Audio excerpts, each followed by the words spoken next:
Hi everyone and welcome to this YouTube channel. Today I'd like to show you how to value a company, in this case Walmart, using the income method. There are several ways to carry out an income method valuation. In this case, I would like to show you how to apply the income method valuation following the perpetuity approach. When should you use an income method approach, and in particular with the perpetuity method? Well, first of all, when you don't have any projections from the company in terms of the income statement, balance sheet, and the cash flow statement. So, for example, you're working for a client who doesn't want to give you any outlook about its income statement, balance sheet, and cash flow statement, which means that it doesn't want to share with you its business plan. So the only thing that you have um, is its historical financials. So, and the second, I think, things that you have to consider when you want to apply the income method valuation is that all the uh, changes in your balance sheet year over year are irrelevant. I mean, they are not material. For instance, any change in in net working capital, any capex, or any change in funds, they are basically not material. So this is generally the case of a grocery store or a grocery company when, for instance, all the accounts receivable, well, the accounts receivable are not such a big item on its balance sheet because generally customers pay when they buy stuff. So let's jump now into the model. I don't want to, as always, digress too much on the theory because I think that this is not. I think that you can find everything you want about the theory online. So this is what the final model looks like. As always, I want to show you in advance the model. So we have our input and assumptions. Then we have our historical profit and loss statement. Here we have the adjustment. Okay, because the goal of this model is to define a normalized EBIT or NOPAT. It's up to you. I generally go for the EBIT uh, because I've noticed that here the tax rate isn't that steady. It generally vary across the time, so I'd like to go with an EBIT, but you can use a NOPAT. It's basically the same. It will be just a lower outcome. And I mean, you should get a normalized EBIT. Okay, so for instance, I've considered, and you can decide if you want to take an average of, for instance, the last 5 years, or if you want to get the last available data. Then you have to discount it by the weighted average cost of capital because we are using an unlevered metric. We get our enterprise value and then our equity value, and then we can compare our implied share value with the current share price at the valuation date. We have our weighted average cost of capital calculation, and here are some supportive tabs for our weighted average cost of capital. So this is the final model. Let's now build up the model on Excel from scratch. So the company name is Walmart. Here we are. The ticker is WTM. You can find the ticker just, going online. as the valuation date, I'm going to use this one when we have the latest financial report available. Valuation method is the income method with our cost of capital. Let's link it here. About the G rate, we'll see it later.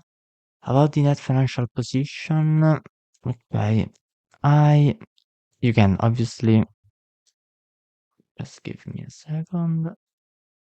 Okay, you can find obviously the net financial position at the end of January, obviously on the investor relation website of Walmart. So you can go mm, on a report, and here you can find the financial position. Otherwise, you can go on the SEC, Security and Exchange Commission, and here, writing over here on the search tab Walmart, you can find its annual and quarterly reports. So they are basically identical. Okay. So I want to recommend you another website I found recently, and I think that it is for free, and this is not an advertisement, so I don't get paid by this website, but I think that is extremely useful. The net financial position is here, net debt 53. Oops. Okay. This is debt I've already checked. The terms of share outstanding, here we are on this website, but you can find the share outstanding also on the annual report. So at the valuation date, there are something like 2.69 billion. 2 point price. Let's go here. This is in USD, perfect. Let me see. December, right? January 53.1. For instance, Damodaran. You can go on Damodaran US corporate tax rate. Okay. 2023 US US 25%. Okay. Perfect. We'll see this other assumption later. So in order not to make this video last too much, and avoiding you, getting bored with me inserting manually all the historical data, because this is my personal computer, so I don't have access to the databases or data provider I'm generally used to work with, like Refinitiv or S&P 500. So I've inserted all of this historical data manually from this website, Ticker, as I recommended it before. And I've also made a double check with the annual report, and the data are identical, obviously. Then we have to make the model more dynamic in order to easily make any adjustments. So it's like that. Plus, if this is equal to 1, then give me this value. Otherwise, give me nothing. This, and for the amount of interest. Okay. Now we can do this. Oops. We have to do also, we have to copy this, and I know that this is quite boring, but I ask you to be just a bit patient. Okay, we have almost finished with this boring part. Okay, and now okay. So as you can see, now we have perfectly reproduced this. Let me also cancel things that we don't need. Okay. Okay. You can skip a few seconds if you want. I need all of this. Okay. Okay.